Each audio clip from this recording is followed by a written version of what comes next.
Sorry. Keep rolling.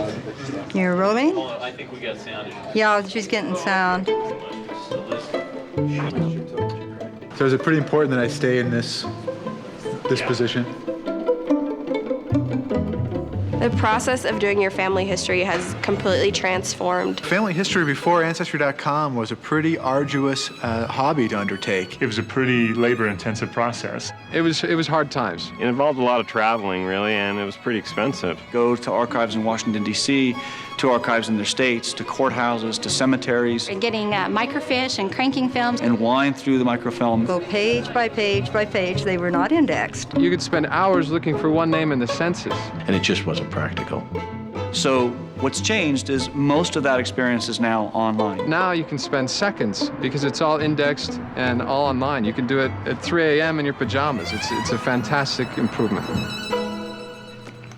What else do you want to know? We have an unparalleled quantity of content. When you're looking at these kinds of records, they're a snapshot in time.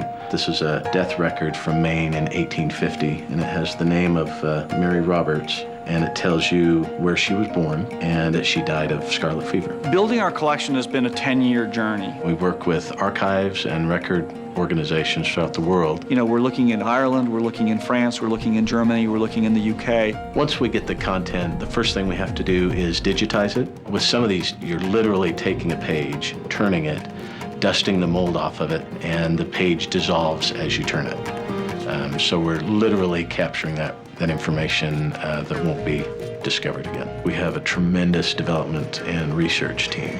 These guys have more patents than they know what to do with. For equipment that they've developed, for image processing technology that they've developed, our capacity is around 2 million images that go through my operation every week. And then once the records are scanned, getting them indexed, meaning typing and turning the handwritten records into digital product. And then they're put up online so that they become searchable. We have over 4 billion records about different people.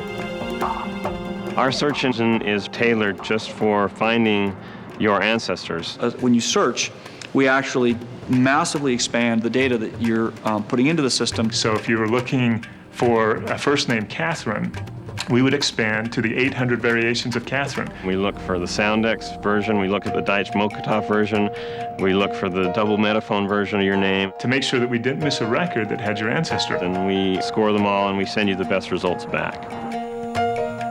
Just start with what you know. You start with your family tree, and then you start building out the story about each individual within your family tree. Add yourself, add your parents, add your grandparents. Once you start your tree, we'll start tying in that information. You'll find census records about your family, you'll find newspaper articles about your family. It's this little green leaf, it's gonna wave a little bit, and that tells you that we found something. We're creating 20 million of these aha moments a day. When I tell people how many search servers we have, you're really pretty taken aback when the number's in the 3,000 plus range. Those servers send it out to look in all our different databases, thousands of machines, and then it gathers up all the results together and sends them back to the user. Family trees are awesome. With hands, family trees are awesome. Ancestry.com is not just a website. Ancestry is a series of technologies that we put in one place that allow people to do what is, I think, arguably one of the most interesting things you can do in your life, which is to discover the stories and mysteries of your past. Love what I do. Who wouldn't love this? We just get to talk genealogy all day long, and it's really fun. I was contacted by another member who happened to be the wife of my grandmother's biological nephew. I found a picture of my great-great-grandfather, Tipton Hall from Kentucky.